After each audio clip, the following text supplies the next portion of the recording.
Students, second part lesson 2 है micro organism friend are फो, दोस्त या दुश्मन। इसका पार्ट 1 हम देख चुके थे, है ना। मैंने पहले वीडियो बना ली है, आज उसी का सेकेंड पार्ट में फिर से लेके आया हूँ। इसको ध्यान से देखिएगा। आप रवि भी चैनल पर नए हैं तो सब्सक्राइब कर लीजिएगा।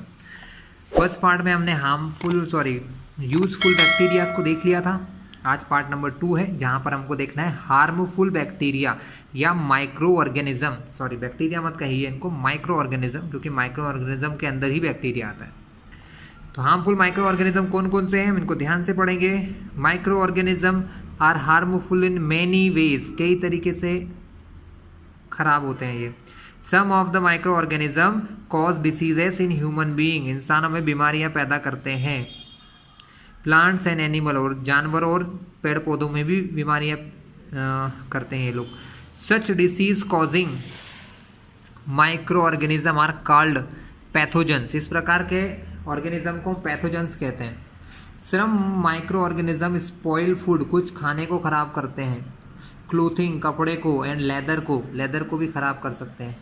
Let us study more about their harmful activities, चलिए इनकी कुछ हार्मफुल एक्टिविटीज़ के बारे में पढ़ते हैं।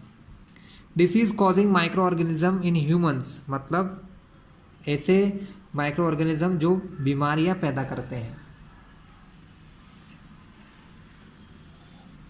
Pathogens enter our body through the air we breathe, हम जो सांस लेते हैं उसके थ्रू हमारी बॉडी में जाते हैं। द वाटर वी ड्रिंक, जो पानी हम पीते हैं, और द फूड वी ईट, और जो खाना हम खाते हैं उसके थ्रू हमारी बॉडी में जाते हैं। They can also get transmitted by direct contact with an infected person और कैरीड बाय एन एनिमल, ये हमारी बॉडी में और कैसे जा सकते हैं। दे कैन ऑल्सो गेट मतलब जा सकते हैं ट्रांसमिटेड बाय डायरेक्ट कॉन्टेक्ट, और किसी इन्फेक्टेड पर्सन के साथ पहुंचने पर या उसके आसपास होने पर भी उससे हमारी बॉडी में जा सकते हैं। या कोई जानवर या एनिमल में इन्फेक्शन हुआ उससे भी हमारी बॉडी में जा सकते हैं।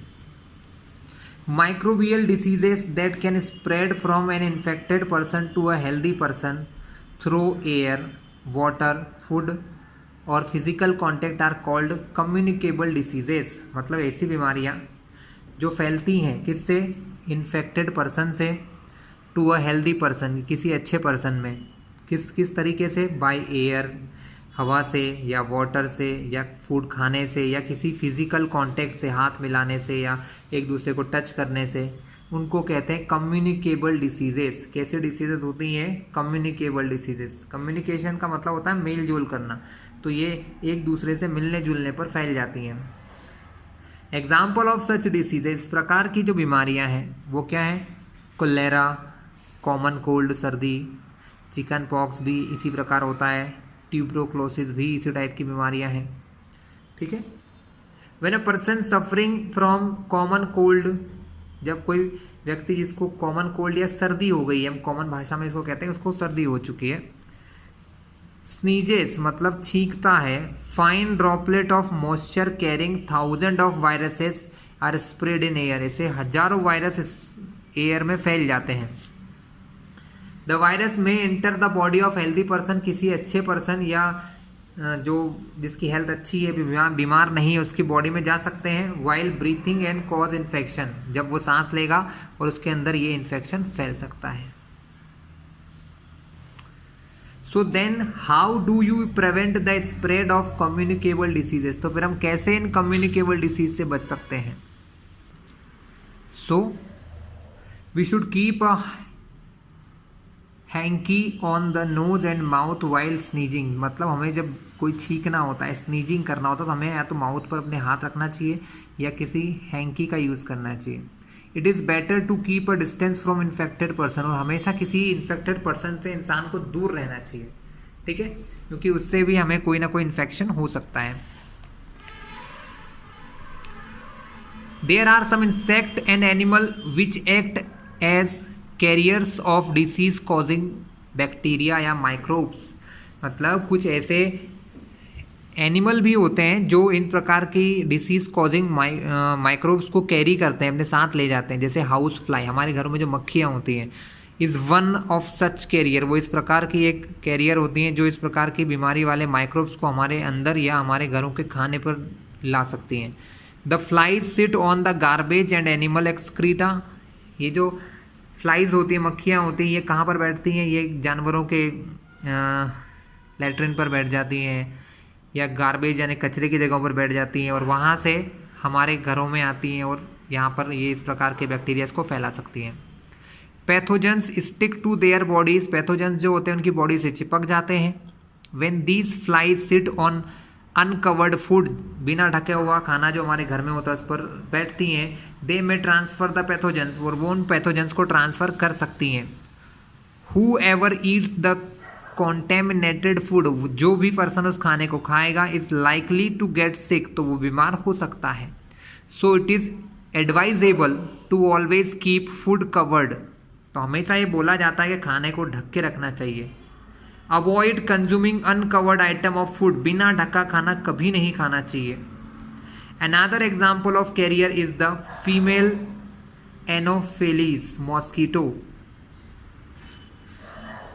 जो मॉस्किटोज होते हैं, लेडी मॉस्किटोज जो होते हैं, जो फीमेल मॉस्किटोज होते हैं, वो भी इस प्रकार के कैरियर होते हैं।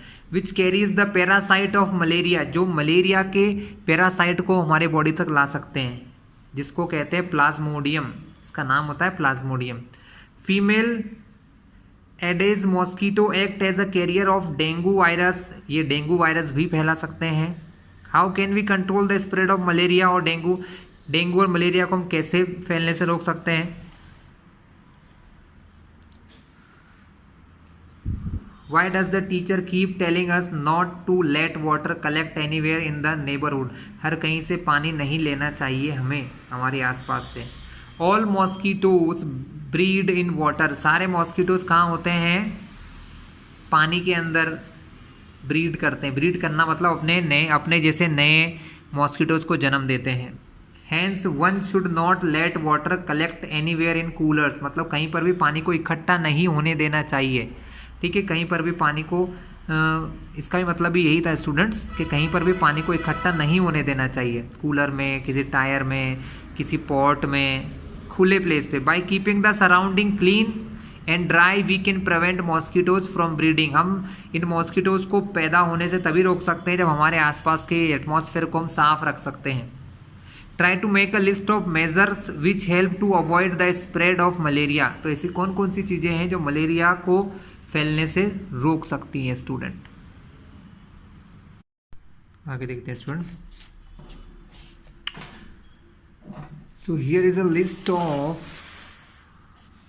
सम common human diseases caused by micro organism, कि माइक्रो ऑर्गेनिज्म से कौन कौन सी डिसीज या बीमारियां हो सकती हैं। तो यहाँ पर डिसीज़ का नाम है, यहाँ पर कॉजेटिव माइक्रो ऑर्गेनिज्म, कॉजेटिव मतलब किसकी वजह से होता है, ट्रांसमिशन कैसे होता है, किस चीज़ से हमारे अंदर जा सकते हैं ये, और प्रिवेंटिव मेजर मतलब किस तरीके से बचा जा सकता है। स्टूडेंट बहुत अच्छी इन्फॉर्मेशन दी है आप लोगों को ये। ट्यूबरोक्लोसिस है ना, गठाने पड़ जाती है हमारे पेट में, टीबी सुना होगा आप लोगों ने, है ना, ये बैक्टीरियाज के थ्रू होती है। मोड ऑफ ट्रांसमिशन एयर है, मतलब एयर के थ्रू हमारे अंदर जा सकते हैं। मीसलेस ये वायरस के थ्रू होती है, ये भी एयर से जाता है। चिकन पॉक्स ये भी एयर और कांटेक्ट से जाता है, ये भी एक वायरस के थ्रू जाता है। पोलियो ये भी वायरस है, ये वायरस के थ्रू ही जाता है हमारी बॉडी में, एयर या वाटर के साथ। प्रिवेंटिव मेजर में आता है student, keep the patient in complete isolation, मतलब आइसोलेशन यानी उसे अकेला रखिए। Keep the personal belonging of the patient away from those of the other, से दूसरों से दूर रखने की पूरी कोशिश की जाए, और जो भी चीज़ें उसके पास थी उनको भी ना छुआ जाए। पर्सनल बिलोंगिंग मतलब जो उसके आसपास है या जो जिन चीज़ों को वो टच कर चुका है उनको भी ना छुआ जाए। Vaccination to be given at suitable age, और उसको सूटेबल एज में वैक्सीन भी दे देना चाहिए इन चीज़ों की, क्योंकि ये चीज़ें होती रहती हैं। कोलेरा बैक्टीरिया से होता है, टाइफाइड बैक्टीरिया से होता है। वाटर फूड दोनों चीज़ों से होता है। टाइफाइड सिर्फ और सिर्फ वाटर से होता है स्टूडेंट। ये बारिश के समय में कुछ ज़्यादा ही होता है क्योंकि इस समय वाटर थोड़ा सा डर्टी भी हो जाता है किसी न किसी रीज़न से। Maintain personal hygiene and good sanitary habits. Hygiene का मतलब यहाँ ये है कि अच्छी साफ़ सफाई रखना चाहिए और सैनिटरी हैबिट्स भी अच्छी होना चाहिए हमारी। कंज्यूम प्रॉपरली कुकड फूड, मतलब अच्छे से पका हुआ खाना खाना चाहिए। एंड बॉइल्ड ड्रिंकिंग वाटर, और ड्रिंकिंग वाटर यानी पीने का पानी अगर बॉईल करके पियो तो बहुत बेटर है। वैक्सीनेशन अगर करवा लें तो बहुत अच्छा है, तो ये बीमारियां आपको कभी परेशान नहीं करेंगी। Hepatitis A due to virus, malaria due to protozoa. Hepatitis A हमारे तक वाटर से पहुंचता है और मलेरिया पहुंचता है मॉस्किटोज से। हेपेटाइटिस ए से बचने का इलाज होता है ड्रिंक बॉइल्ड ड्रिंकिंग वाटर, और बेस्ट है वैक्सीनेशन।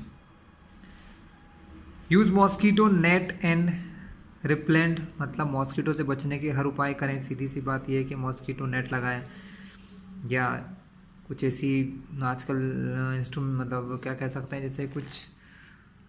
जैसे कि कुछ अगरबत्तियाँ आती हैं, कुछ कैंडल्स होती हैं, इसके अलावा बैट्स होते हैं, इलेक्ट्रिक बैट जो इनको मारते हैं, इनसे भी ये चीज़ें दूर चली जाती है। मतलब कुछ कुल मिला के आपको मॉस्किटो से दूर रहना है। Spray insecticide and control breeding of mosquito, जहाँ भी पानी फैला हो वहाँ पर इंसेक्टिसाइड डाल के उस पानी के अंदर इनको वहीं मार दिया जाए, है ना। Control the breeding of mosquito, mosquito के फैलने की जो ब्रीडिंग की प्रोसेस उसको कंट्रोल किया जाए। By not allowing water to collect in the surrounding, कैसे कर सकते हो, अगर आप अपने आसपास पानी नहीं फैलने दोगे तो ये सब काम आप आसानी से कर सकते हो, क्योंकि मॉस्किटोज का बर्थ या ब्रीडिंग सिर्फ वाटर में ही होता है स्टूडेंट। तो हमें हमारे आसपास क्या करना चाहिए, कभी भी वाटर को कलेक्ट नहीं होने देना चाहिए। Some of the common diseases affecting humans, their mode of transmission and few general methods of prevention are shown in the table 2.1। तो ये कुछ हमें टेबल 2.1 में दिया था, कॉमन डिसीजेस, है ना, और उनके कॉज किस कारण से होती है। डिसीज कॉजिंग माइक्रो ऑर्गेनिज्म इन एनिमल्स, इससे पहले हम रॉबर्ट कॉच के बारे में पढ़ लेते हैं। Robert Koch 1876 discovered the bacterium which cause anthrax disease, मतलब उन्होंने एक बैक्टीरिया को खोजा था जिसका नाम बैक्टीरियम था जो एंथ्रेक्स डिसीज करता है, जिसको बैसिलस एंथ्रासिस भी कहते हैं। ठीक है, क्या होता है हम देखते हैं। Several micro organism not only cause disease in human and plant, but human और प्लांट के अलावा कुछ एनिमल में भी करते हैं। In other animal, for example anthrax, जैसे कि anthrax it's a dangerous human and cattle disease, मतलब इंसानों की और जानवरों की डिसीज होती है, caused by bacterium. Foot and mouth disease of cattle is caused by a virus, है ना। इसमें क्या होता है, फूट पाँव में या माउथ में ये डिसीज हो जाती है।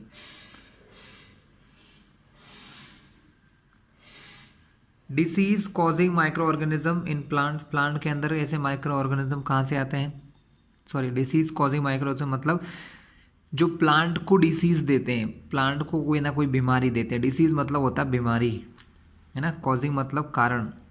तो ऐसे बीमारी को देने वाले माइक्रो ऑर्गेनिज्म किसमें, प्लांट में। तो several micro organism cause disease in plant like wheat, rice, potato, sugarcane, orange, apple and other. तो ये माइक्रो ऑर्गेनिज्म जो है वो वीट में लग सकता है, राइस, पोटैटो, शुगर कैन, सब में माइक्रो ऑर्गेनिज्म से कोई ना कोई बीमारी हो सकती है।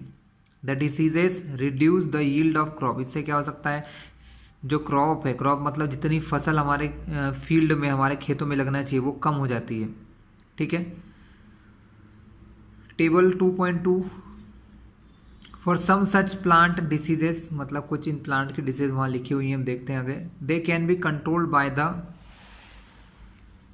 Use of certain chemicals which kill the microbes, कुछ केमिकल के यूज से हम इनको ख़त्म कर सकते हैं जिनको माइक्रोब्स को मारने के लिए यूज़ किया सकता है।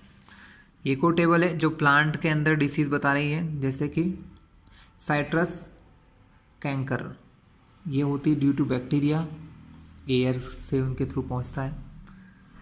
रस्ट ऑफ वीट, ये फंगाई के थ्रू होती है, ये भी एयर्स में चली जाती है और सीड्स में चली जाती है। थर्ड है येलो वेन मोज़ेक ऑफ भिंडी, ओकरा में ये बीमारी होती है, ये भी वायरस के थ्रू होती है और ये इंसेक्ट के थ्रू होती है, कुछ कीड़े होते हैं उनके थ्रू ये वहाँ तक पहुँचती है। तो स्टूडेंट ये हमने माइक्रो ऑर्गेनिज्म के थ्रू ह्यूमन, प्लांट और एनिमल्स में होने वाले डिसीज़ को देखा। आगे हम देखते हैं फूड पॉइजनिंग। फूड पॉइजनिंग मतलब फूड का खराब हो जाना। Bhojo was invited by his friend to a party and he ate a variety of food stuff. मतलब भोजो कोई लड़का है ना, वो अपने फ्रेंड के यहाँ पार्टी में जाता है, इनवाइटेड किया जाता है और वहाँ वो बहुत प्रकार का खाने खाता है, वेराइटी ऑफ फूड स्टफ।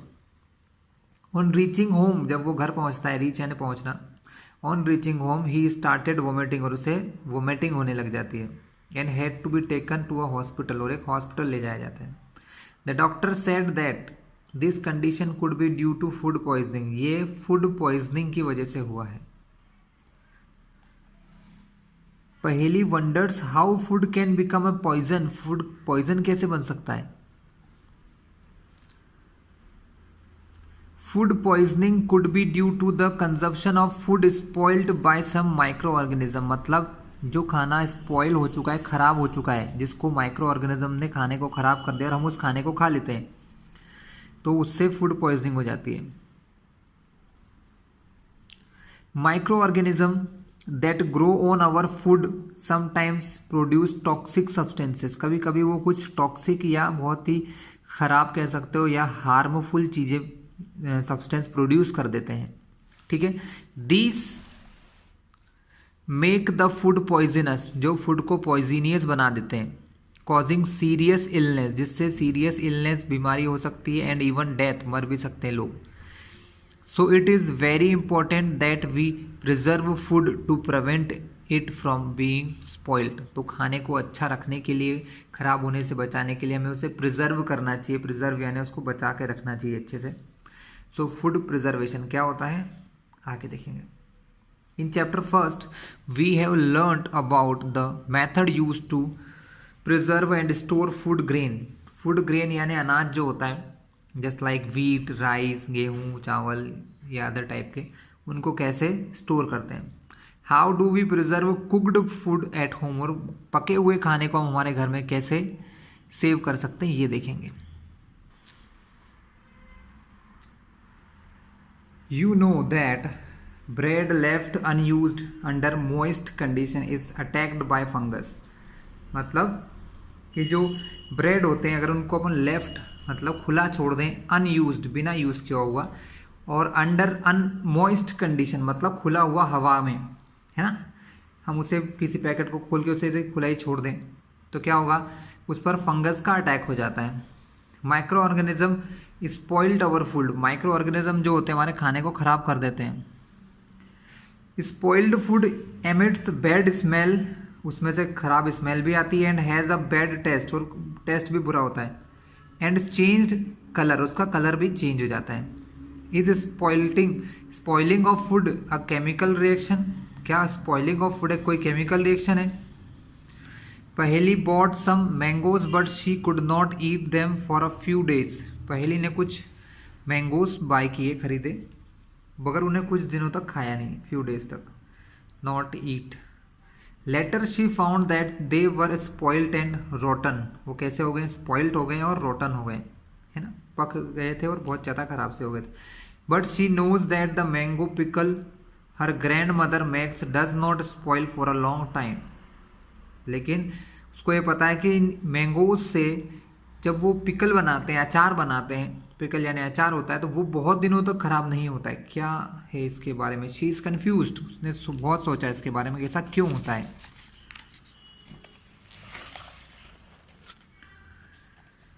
सो अब हम पढ़ने वाले हैं कुछ common methods of preserving food in our home, तो हमारे घर में हम खाने को किस टाइप से प्रिजर्व कर सकते हैं, अच्छे से बचा के रख सकते हैं for future use. We have to save it from the attack of micro organism, हमें इसको माइक्रो ऑर्गेनिज्म के अटैक से भी बचाना है। तो chemical method, salt and edible oil are the common chemical generally used to check the growth of micro organism.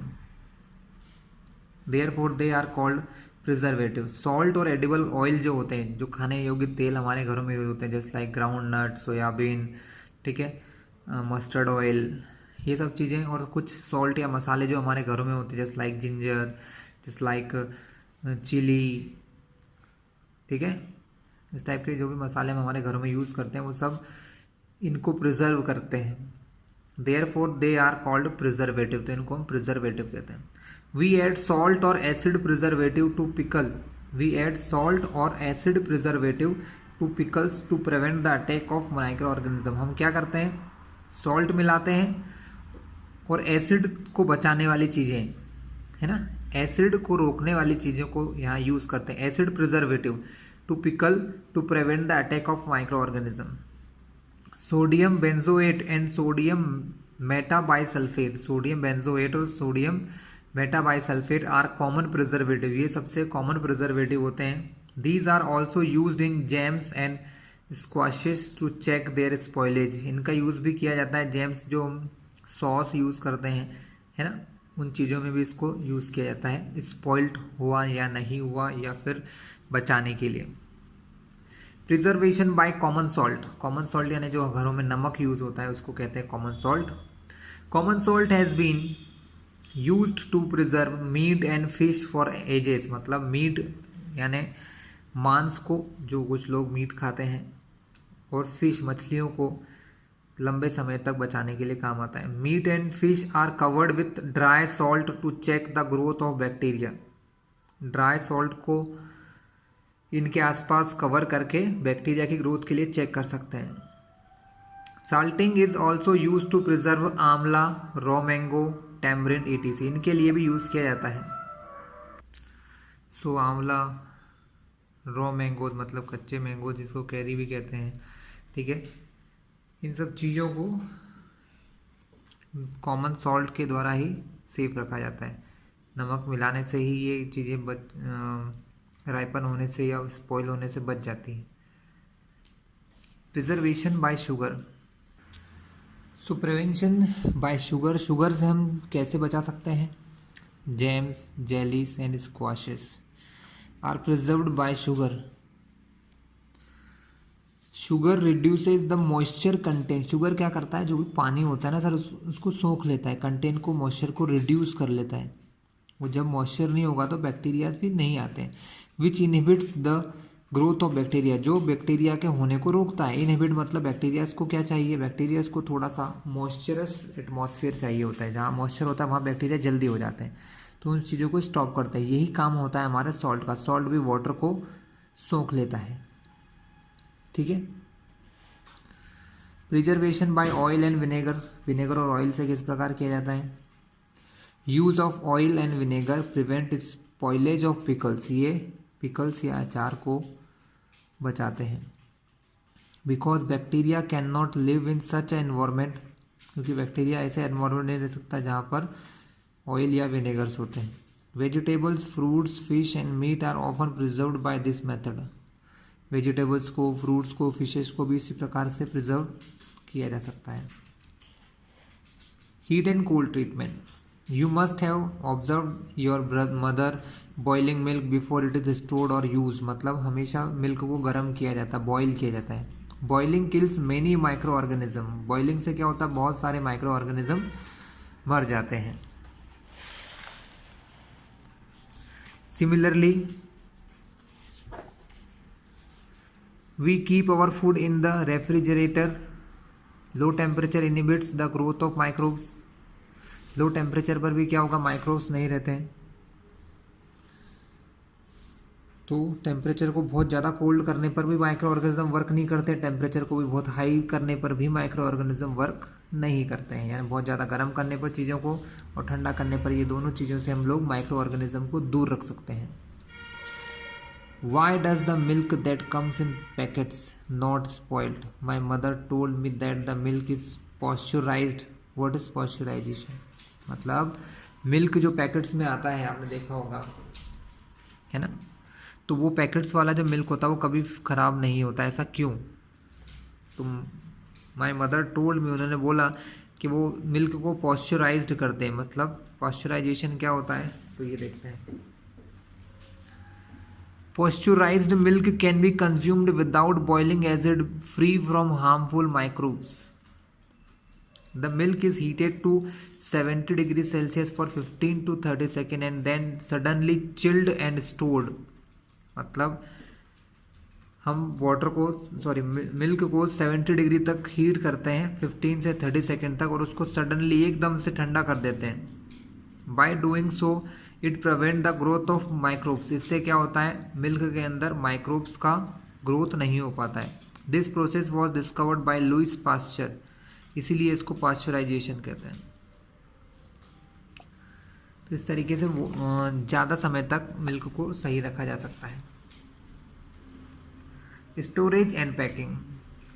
These days dry fruits and even vegetables are sold in sealed air-tight packets to prevent the attack of microbes.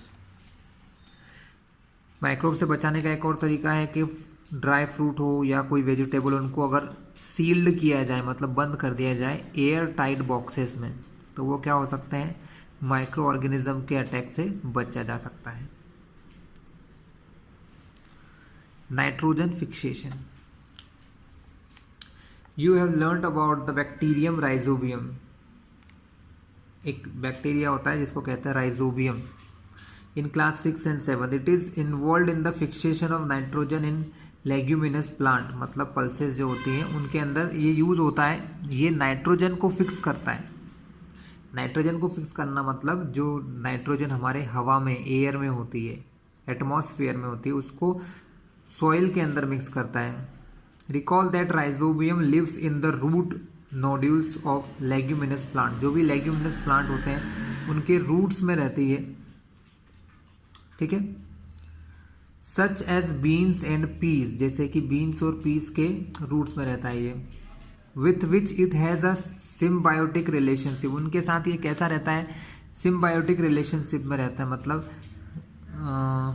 Plant से वो कुछ लेता है ना, उसके turn में plant को भी कुछ और चीज़ दे देता है जिससे कि वो एक दूसरे के साथ रह सकते हैं, हेल्प करते हुए। Sometimes nitrogen get fixed through the action of lightning. कभी कभी लाइटनिंग है, जो बादल बिजली गिरती है, उसके थ्रू भी बहुत सारी नाइट्रोजन हमारे अर्थ के अंदर चली जाती है। But you know that the amount of nitrogen in atmosphere remains constant. लेकिन फिर भी हमारे एटमॉस्फेयर में जो नाइट्रोजन है उसका अमाउंट कॉन्स्टेंट है। तो ये कैसे, इसके लिए हम एक नाइट्रोजन साइकिल देखते हैं आगे, ठीक है। नाइट्रोजन साइकिल को समझते हैं।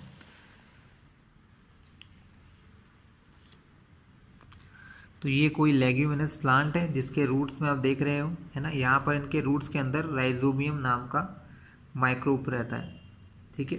वो क्या करता है, वो एटमॉस्फेरिक नाइट्रोजन को चेंज कर देता है हमारे नाइट्रोजन कंपाउंड्स में। नाइट्रोजन साइकिल क्या है स्टूडेंट, अवर एटमॉस्फेयर है 78% नाइट्रोजन गैस। हमारे एटमॉस्फेयर में 78% तक नाइट्रोजन गैस है। Nitrogen is one of the essential constituent of all living organism. हर व्यक्ति के अंदर, हर जीवित चीज के अंदर नाइट्रोजन होता है।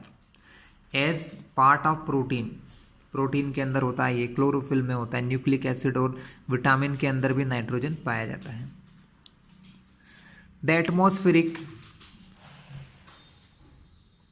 nitrogen cannot be taken directly by plant and animal. Plant और एनिमल इसको डायरेक्टली नहीं ले सकते हैं, ठीक है, डायरेक्टली यूज़ नहीं कर सकते हैं। Certain bacteria and blue green algae, कुछ बैक्टीरिया और कुछ ब्लू ग्रीन कलर की एल्गे जो होती है प्रेजेंट इन द सॉइल, जो कि सॉइल के अंदर होती है, fix nitrogen from the atmosphere. वो नाइट्रोजन को एटमॉस्फेयर से लेकर फिक्स कर देती है हमारे सॉइल में। And convert it into compound of nitrogen, और उसको नाइट्रोजन के कंपाउंड्स में बदल देती है। Once nitrogen is converted into these usable compound, it can be utilize by plant from the soil through their roots. मतलब जब ये सूटेबल कंपाउंड हमारे अर्थ सॉइल में आ जाते हैं, इनका यूज़ किया जाता है प्लांट के थ्रू, प्लांट इनको यूज़ कर लेता है ना, अपने रूट्स से। Nitrogen is then use for the synthesize of plant protein, इससे वो नाइट्रोजन से वो प्लांट अपने प्रोटीन बनाते हैं, अदर कंपाउंड और भी चीज़ें बनाते हैं। Animals feeding on plant get this protein and other nitrogen compound. Animals जो होते हैं इन प्लांट्स के अंदर जो प्रोटीन बनते हैं या और भी जो कंपाउंड बनते हैं उनको खा लेते हैं, ठीक है। When plant and animal die, जब प्लांट और एनिमल डाई करते हैं, मरते हैं, bacteria and fungi present in the soil convert the nitrogenous waste into nitrogenous compound to be used by plant again. तो जब ये कोई प्लांट या एनिमल मर जाता है तो कुछ बैक्टीरिया जैसे होते हैं जो नाइट्रोजीनियस वेस्ट होता है, जब कोई बॉडी फिनिश हो जाती, मर जाती, उसके अंदर जो नाइट्रोजीनियस कंपाउंड होते हैं वो उनको यूज़फुल नाइट्रोजीनियस कंपाउंड में बदल देते हैं ज़मीन के अंदर, सॉइल के अंदर, जिसको प्लांट फिर से यूज़ कर लेता है।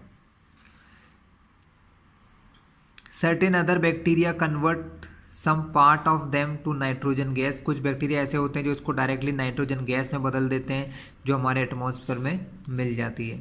As a result percentage of nitrogen in atmosphere remains more or less constant, मतलब ना ज़्यादा बढ़ता है ना ही घटता है। तो ये था हमारा नाइट्रोजन साइकिल। मैं आपको इस डायग्राम के थ्रू समझाता हूँ। पहला काम, एटमॉस्फेरिक नाइट्रोजन या तो nitrogen fixing by atmospheric nitrogen, मतलब बैक्टीरिया क्या करते हैं एटमॉस्फेयर में जो नाइट्रोजन गैस है उसको फिक्स करते हैं, या फिर लाइटनिंग के थ्रू। किसके थ्रू? लाइटनिंग, मतलब बिजली जो गिरती है ना, उसके थ्रू भी ये नाइट्रोजन के कंपाउंड में बदल जाती है ज़मीन में जाके। Bacteria in turn fix nitrogen into nitrogenous compound, कुछ बैक्टीरिया नाइट्रोजन को नाइट्रोजीनियस कंपाउंड में बदल देते हैं, ठीक है। अब क्या होता है, ये नाइट्रोजन को कौन खाता है? प्लांट्स यूज़ करते हैं, प्लांट को एनिमल खा जाते हैं, है ना, एनिमल ईट प्लांट। फिर अगर प्लांट या एनिमल मर जाते हैं तो नाइट्रोजीनियस वेस्ट जो होता है, मतलब इनके बॉडी के अंदर जो नाइट्रोजन या प्रोटीन होता है उसको कुछ बैक्टीरिया फिर से किस में चेंज कर देते हैं? यूजफुल कंपाउंड में, है ना। Some bacteria changes nitrogen compound to nitrogen gas, वो नाइट्रोजन कंपाउंड को नाइट्रोजन गैस में बदल देते हैं और ये फिर से एटमॉस्फेरिक नाइट्रोजन बन जाती है। तो ये साइकिल चलता रहता है, इसी को हम कहते हैं nitrogen cycle. So here is the end of the chapter. Student, यहाँ हमारे चैप्टर का एंड हो रहा है, ठीक है। ये सब हमने पढ़ा है, इसको आप एक बार देख लीजिएगा। सब कुछ रीड किया हमने। ये कीवर्ड्स में तो बहुत बार आपको आंसर डायरेक्टली मिल जाते हैं, इसलिए इनको ध्यान से रीड कर लेना आप लोग। Now look up questions and answer size. Exercise को देख लेते हैं स्टूडेंट। एक्सरसाइज क्या है हमारी? कुछ आंसर्स यहाँ भर रखे हैं पर उनकी राइटिंग आपको समझ नहीं आएगी, तो मैं आपके लिए सब को लिख देता हूँ, वैसे इजी है। Micro organism can be seen with the help of microscope, इनको किसकी हेल्प से देखा जा सकता है? माइक्रोस्कोप की हेल्प से हम लोग इसको देख सकते हैं। ब्लू ग्रीन एल्गे, हमने क्या देखा था? ब्लू ग्रीन एल्गे क्या करता है? नाइट्रोजन को फिक्स करता है, fix nitrogen directly from air and enhance fertility of soil, और सॉइल की फर्टिलिटी को बढ़ाता है। तो यहाँ लिखा है nitrogen. Alcohol is produce with the help of, हमने देखा था जब एल्कोहल शुरू में पढ़ा था, एल्कोहल किसकी हेल्प से बनता है? यीस्ट से बनता है, एक माइक्रोब से, यीस्ट। कोलेरा एक बीमारी है, हमने पीछे टेबल में देखा था, इसको बैक्टीरिया के कारण होती है, कॉज्ड बाय बैक्टीरिया। नेक्स्ट देखते हैं, yeast is used in production of sugar, yeast का यूज होता है शुगर में, शुगर बनाने में, या एल्कोहल बनाने में, या हाइड्रोक्लोरिक एसिड बनाने में, ऑक्सीजन बनाने में। तो ये यीस्ट का यूज होता है एल्कोहल के फॉर्मेशन में, शुगर में नहीं होता है स्टूडेंट। किसमें होता है? एल्कोहल। अभी हमने देखा था alcohol is produce with the help of yeast, वही आंसर यहाँ पर भी आ गया। The following is an antibiotic, antibiotic कौन सी है? हमने पढ़ा था streptomycin is an antibiotic, lesson के अंदर ही हमने रीड किया था। Carrier of malaria closing protozoa कौन होते हैं? फीमेल एनोफेलस मॉस्किटोज, फीमेल एनोफेलस मॉस्किटोज जो होते हैं, जो फीमेल मॉस्किटोज होते हैं, वही हमारे मलेरिया कॉजिंग प्रोटोजोआस को ले जाती है।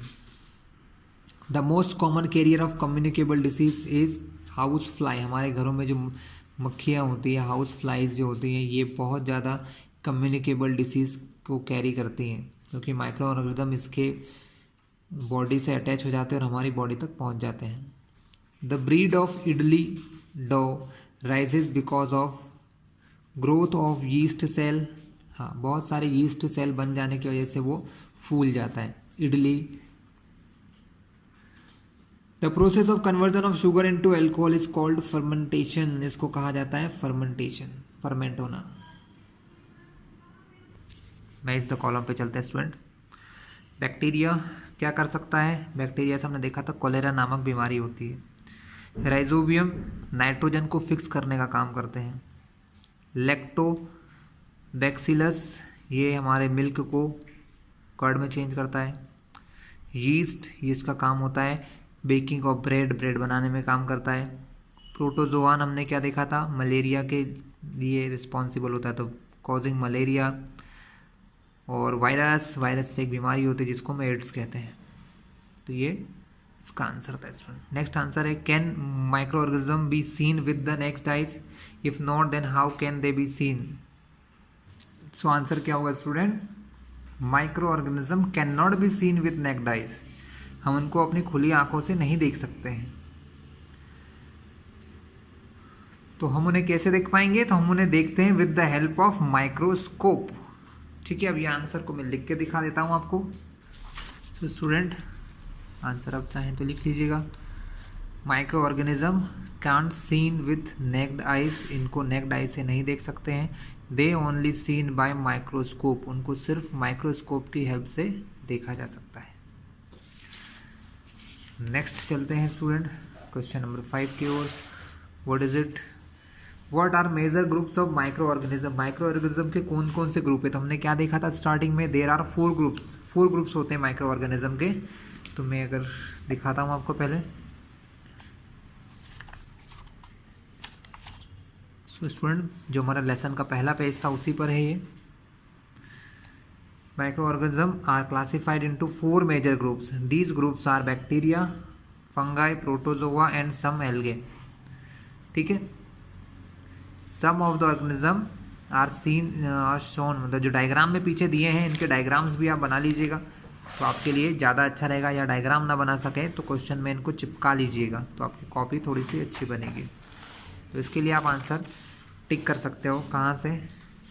यहाँ से यहाँ तक कर लीजिए। फिगर आप लोग बना ही लोगे। तो ये आपके आंसर 5 के लिए हो चुका है। इतना आप आंसर 5 में लिख लीजिएगा। नेक्स्ट क्वेश्चन पे चलें स्टूडेंट। क्या है हमारा next question? Name the micro organism which can fix atmospheric nitrogen in the soil. हमको सिर्फ नाम बताना है।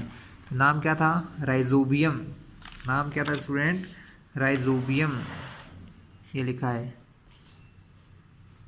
नाम लिखना है सिर्फ आपको। राइजोबियम। क्या लिखोगे? राइजोबियम।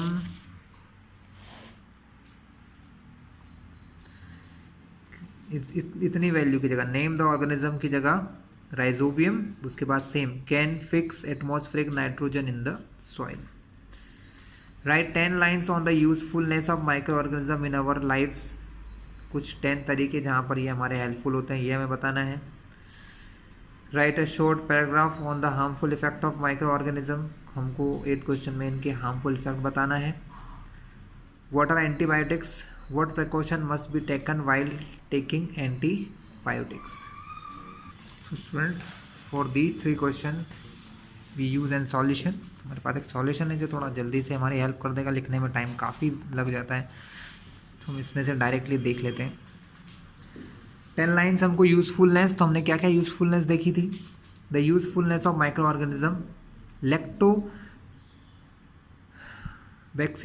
नाम का जो हमारा माइक्रो ऑर्गेनिज्म था वो क्या करता है?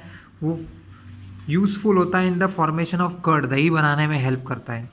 Micro organism like bacteria are also involve in the making of bread, cheese, है ना। ब्रेड चीज़ बनाने में हेल्प करते हैं। They are also used in cleaning of the environment. Environment को क्लीन करते हैं। Bacteria are also use in agriculture to increase soil की फर्टिलिटी बढ़ाते हैं, नाइट्रोजन को फिक्स करते हैं। Micro organism like yeast are use for production of alcohol since ages, बहुत पुराने समय से ये क्या कर रहा है, एल्कोहल बनाने में हेल्पफुल होते हैं। They are use to make vaccine, vaccine बनाने में हेल्पफुल होते हैं। They are use to make antibiotic, medicine बनाने में हेल्पफुल होते हैं। Micro organism are use to make manure, manure मतलब खाद बनाने में। Some micro organism are use to make preservative, preservative भी होते हैं मतलब हमारे फूड को भी अच्छा रखते हैं।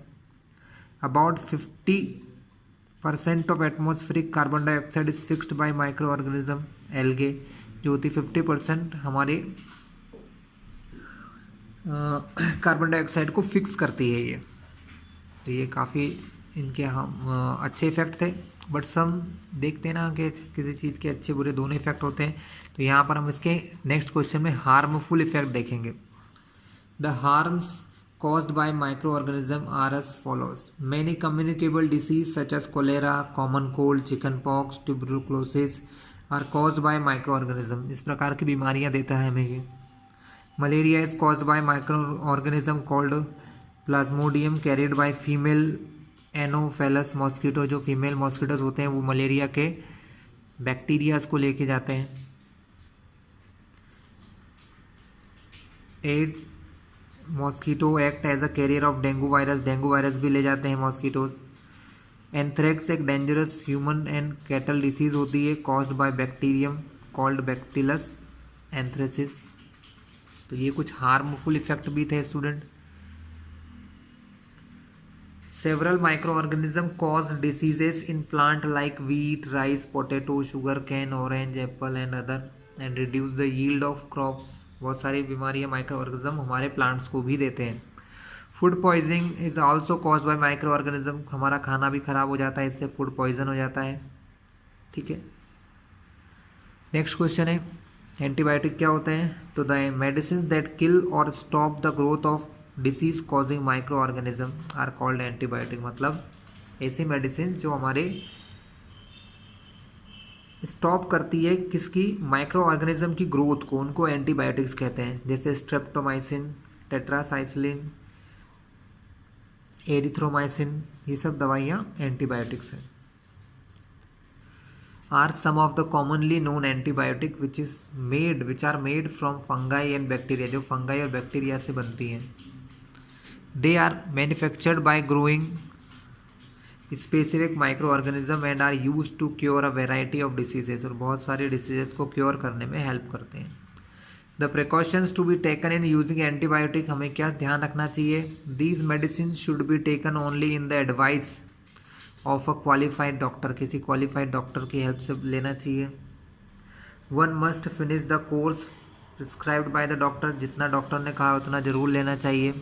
If anybody takes antibiotic when not needed his or her may develop resistance against that antibiotic, तो ये उन एंटीबायोटिक के खिलाफ ही बीमारी क्रिएट कर सकते हैं या रेजिस्टेंस बन सकते हैं।